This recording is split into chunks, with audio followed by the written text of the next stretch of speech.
Vamos ver agora como o povo haitiano obteve sua independência e, desde então, rejeita qualquer presença estrangeira de ocupação. Os links da entrevista podem ser acessados na descrição do programa. Eu tenho visto que a sociedade organizada não quer intervenção. Pelo menos os periódicos que eu tenho lido do Haiti, porque é principalmente o Haiti Liberté, eu não sei se talvez ele seja um pouco mais radical, né? Mas eu tenho visto assim que eles não querem intervenção, eles entendem que o povo haitiano tem condições de resolver esses seus problemas. Você concordaria com isso? Com essa posição? Ou realmente... Eu não tenho como discordar, na verdade, porque foi isso que eles me falaram lá também, né?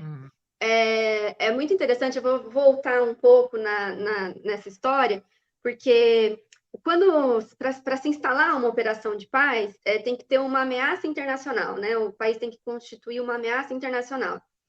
E o que eu gostaria de chamar a atenção é que tudo isso faz parte de uma grande narrativa, né, internacional, que não estou falando que não seja uma narrativa de fatos verdadeiros, mas o modo como eles são colocados e encadeados e a relação de causa e consequência pode ser tendenciosa, né?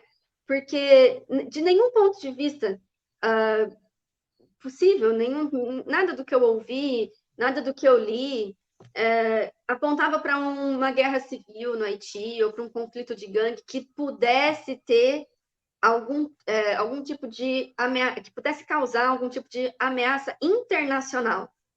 Isso Né? em 2004 que você fala? Em 2004, antes de instalar a MINUSTAH, né? E o que a gente está vendo hoje é que, novamente, a gente está na iminência de ter uma outra operação de paz militarizada, porque tem operação lá ainda, da ONU, né? Sem o braço militar, mas a gente está aí na iminência de uma operação militarizada, de novo com essa mesma justificativa, né? Da ameaça internacional. Então, os haitianos, desde quando eles fizeram a revolução, e eles são muito apegados a essa história, com toda razão, porque é uma história maravilhosa, né? A revolução do Haiti é da ordem, como dizem os autores, da ordem do impensável, né? Ninguém achava que aquele país poderia fazer uma revolução, e, no entanto, eles pegaram justamente os ideais daqui da Revolução Francesa, né? Muito bonito o ideal da Revolução Francesa, liberdade, igualdade, fraternidade. Bom, mas a gente é escravo. Então, essa galera está fazendo revolução lá na França, mas eles também têm escravos aqui, então, liberdade e igualdade para quem? Né? E aí eles fizeram uma requisição para eles, né? Também, desses ideais. Como não? Né? E então, esse é o primeiro momento de expulsão de estrangeiros da terra haitiana, né? E eles foram muito bem sucedidos, eles fizeram a revolução, eles expulsaram os franceses. E eles fizeram isso sozinhos, né? Sozinhos, escravizados ainda, né? Um povo escravizado que conseguiu se organizar e expulsar os franceses, que inclusive era um exército fortíssimo, né? Naquela época. Eles fizeram a revolução e conseguiram a independência e libertaram todos os escravos. A primeira nação negra a libertar todos os escravos, que a partir do momento da independência foi a primeira coisa que o Dessalines fez, né? 1º de janeiro de 1804. Ele, olha, acabou, o país é independente, todo mundo que está em solo haitiano é livre. A partir de então, isso fundou as bases do pensamento haitiano, liberdade, né? Igualdade. Então, hoje, a presença estrangeira no país é realmente ainda muito mal vista, mesmo porque até hoje não trouxe benefício nenhum para eles, né? Do ponto de vista deles, não trouxe. Pelo contrário, inclusive depois da Revolução, houve uma dívida, né? A França cobrou uma dívida, né? Uma indenização pela independência, uma coisa absurda.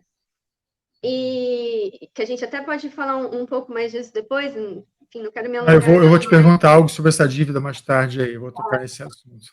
Mas, assim, aí a presença estrangeira, então, é vista... Eu conversei com pessoas ligadas ao movimento social, né, lá. E aí o que elas me falaram é muito bonito, porque elas fizeram uma narrativa e é muito... Eu conversei com elas em momentos distintos, em ocasiões totalmente diferentes, em locais, enfim, diversos, e é interessante a narrativa, né? Porque elas começam lá na Revolução, aí elas vêm para o século XIX, XX, e vão falando de invasões estrangeiras que tiveram, sempre na perspectiva da invasão estrangeira, né? E as operações de paz da ONU entram na perspectiva de invasão estrangeira. Sempre, mas aí em 93 teve a invasão de França e Estados Unidos, sempre essa trinca, né? França, Estados Unidos e Canadá.